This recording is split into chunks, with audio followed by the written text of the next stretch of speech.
Putin is running out of manpower to continue his military campaign in Ukraine, and North Koreans' involvement does not seem to be making a difference. Korean troops are being used as cannon fodder, mine detectors and even drone decoys, but to little effect, writes Tim Collins, a former British Army officer who commanded the Royal Irish during the 2003 invasion of Iraq, in a column for the Telegraph. The publication of photographs of North Korean prisoners of war in Ukraine calls into question the effectiveness of Kim Jong-un's support for the Russian regime. Like Stalin, Kim has shown no sympathy for those captured. The families of these soldiers are likely to be experiencing fear and uncertainty.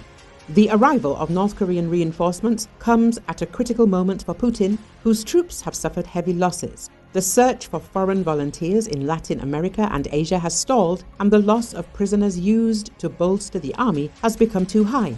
Putin is eager to use these new human resources to strengthen his position ahead of a possible ceasefire expected to be brokered by Trump. For Kim, sending troops abroad has its benefits. It gives his soldiers combat experience, saves resources, and brings financial benefits. At the same time, Kim gets military aid from Russia and shows China that it has alternative allies. But the downsides for Kim are also clear. Soldiers who see the world outside North Korea may return home with dangerous ideas.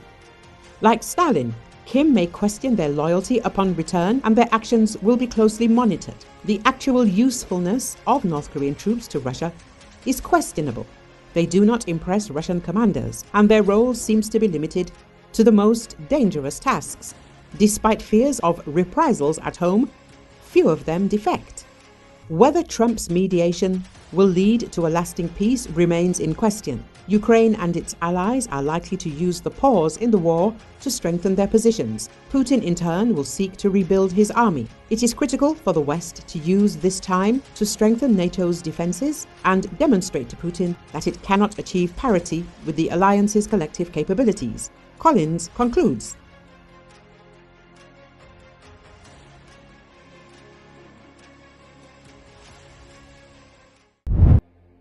Russia's top diplomat said the Kremlin will study President-elect Donald Trump's position on Ukraine once he is sworn in.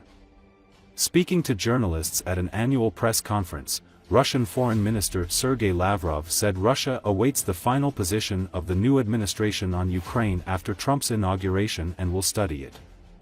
Lavrov said that there were no preparations at the moment for an upcoming meeting between Russian President Vladimir Putin and Trump, but said both sides were in favor of a meeting after Trump enters the office. Russia's top diplomat also welcomed the remarks of Trump's pick for National Security Advisor, Florida Representative Mike Waltz, on the possible settlement, saying the situation on the battlefield should be considered upon possible negotiations. Lavrov added that a broader agreement on security at the Russian western borders must be reached to resolve the conflict with Ukraine, suggesting that Russia could provide security guarantees to Ukraine.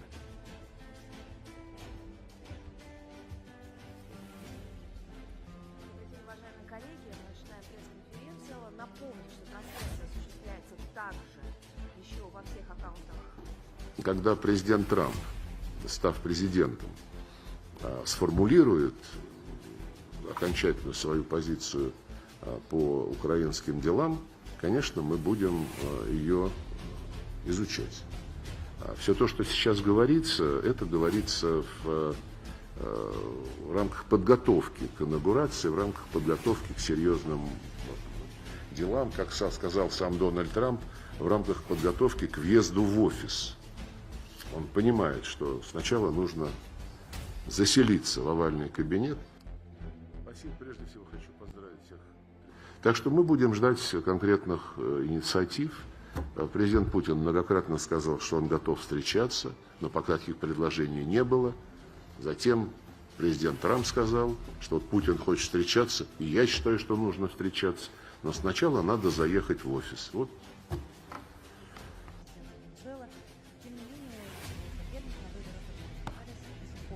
Сам факт, что люди начали больше упоминать реалии на земле, он, наверное, заслуживает приветствия. Но по-прежнему, да, уже господин Волс, который, как я понимаю, будет советником по нацбезопасности, и сам президент Трамп в своем большом интервью упоминали и о первопричинах конфликта в той части, в которой это касается затягивания киевского режима в НАТО.